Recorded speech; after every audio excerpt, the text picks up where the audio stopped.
This section examines the diesel induction system, beginning with the four-stroke engine. The two main components of the intake system are the air cleaner and the intake manifold. But in a diesel engine, since fuel is delivered separately and the intake system carries air only, there is less restriction in the intake of the air than in a carburetted system. Also, since the diesel engine doesn't have a carburetor, it has no throttle plate. Some diesels use a pneumatic governor with a butterfly valve at the entrance to the inlet manifold.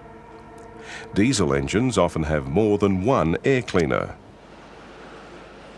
The intake system of the diesel engine can be used to increase engine output. This can be done by increasing volumetric efficiency, that is, by increasing the amount of air that enters the cylinders. Output can also be improved by using large, free-flowing intake manifolds, and by increasing the number or the size of inlet valves per cylinder to admit more charge into the combustion chamber. Another method is to use forced induction or supercharging to pressurize the intake of the air and force more air into the cylinders. Let's look at the intake system for a two-stroke diesel engine.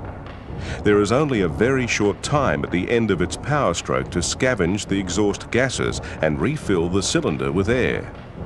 To achieve this in the time available, two-stroke diesels use an engine-driven air pump, usually called a blower.